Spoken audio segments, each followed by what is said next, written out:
Morning erections क्या है? Morning erections क्यों आते हैं? मॉर्निंग इरेक्शंस आज हम इस बात के ऊपर बात करेंगे। दोस्तों, मैं हूं doctor Sanjay Erande. Morning erection that is a classical sign of your good sexual health. Means सुबह सुबह जब आपके प्राइवेट पार्ट में, आपके पेनिस में हार्डनेस आता है तो इसको हम बोलते हैं मॉर्निंग इरेक्शंस या मॉर्निंग वुड्स। मीन्स ये आना चाहिए या कभी कभी तो आना चाहिए, बट बिल्कुल ना आना ये सही बात नहीं है। तो ऐसा क्यों होता है, आज हम इस बात के ऊपर बात करेंगे। देयर आर 4 थिंग्स सबसे इंपॉर्टेंट इरेक्शन आने के लिए। पहला है हार्मोनल। जब आप 21 के उम्र में जाते हैं ना, जहाँ पे आपके लाइफ में आपका टेस्टोस्टेरोन सबसे हाई लेवल पे रहता है, सो वहाँ पे ये मॉर्निंग इरेक्शंस आपको सुबह सुबह जगा देते हैं कि भाई देखो उसमें इरेक्शन आया है। आप समझ जाते हैं हार्मोन्स की वजह से आपका टेस्टोस्टेरोन आपके लाइफ में सबसे अच्छे उम्र में मतलब 21 से 29 में रहता है। अगर आपका टेस्टोस्टेरोन कम हो जाता है तो मॉर्निंग इरेक्शंस कम हो जाएंगे। सो ये जो हार्मोन्स है ये रेगुलेट करते हैं इरेक्शन के लिए। सेकंड है आपके नर्व्स स्टिमुलेट, मतलब आपका स्पाइनल कॉर्ड, आपका ब्रेन, इवन आपके पेनिस का हेड जो है उसके ऊपर भी 4000 सेंसर्स रहते हैं, जो सुबह सुबह जो है वो सेंसर्स वहां पे स्टिमुलेशन जो रहता है वो इरेक्शन ला देता है। थर्ड है आपका मसल, पेल्विक फ्लोर का मसल। सिंपल, अगर आपका पेल्विक फ्लोर का मसल स्ट्रांग है, उसमें अच्छा फ्लेक्सिबिलिटी है, तो ये फैसिलिटेट करता है इरेक्शन के लिए। एंड लास्ट वाला जो है सबसे important, blood vessels.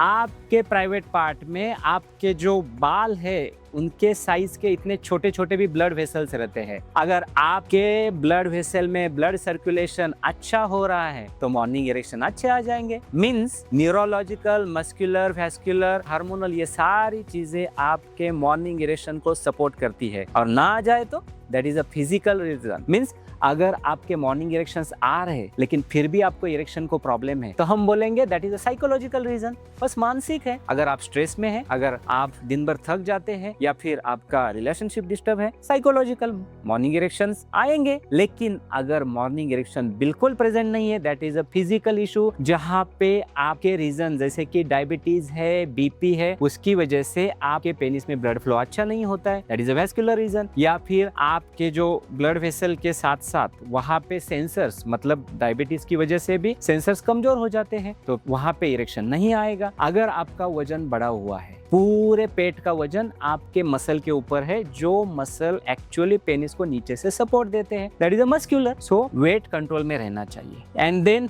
Lastly hormones, सबसे बड़ा इंपॉर्टेंट पार्ट मॉर्निंग इरेक्शंस आने के लिए, कि अगर आप का रिलेशनशिप आपके पार्टनर के साथ आपका डिस्प्यूट है या फिर आपको कोई हैबिट्स है जैसे कि अल्कोहल है, स्मोकिंग है, सो ये सारी चीजें एक साथ आ जाती है वैस्कुलर और वहाँ पे हार्मोनल इशू के लिए। और इसके साथ साथ अगर आप आपके वर्कआउट के ऊपर भी ध्यान नहीं देंगे तो मॉर्निंग इरेक्शंस और कम हो जाएंगे। सो ओवरऑल आपके शरीर में, आपके बालों से लेके नाखून तक पूरा शरीर neurological, muscular, vascular and then hormonal responsible होता है मॉर्निंग इरेक्शंस आने के लिए। और वो नहीं आते हैं तो आप हमें मिल सकते हैं। वहां पे हम आपका हिस्ट्री लेते हैं, आपका काउंसलिंग करते हैं एंड देन उसके साथ उसके लिए ट्रीटमेंट भी होता है। और फिर ट्रीटमेंट में नेचुरल ट्रीटमेंट होता है, शॉक शॉर्ट थेरेपी भी होता है। इसके ऊपर तो हम डिटेल्स में बाद में बात करेंगे। लेकिन अगर आपको अभी इतना जानकारी देने के बाद फिर भी मन में कुछ डाउट्स है तो हमें आप कमेंट सेक्शन में बता सकते हैं मॉर्निंग इरेक्शंस के बारे में। Visit care for couples.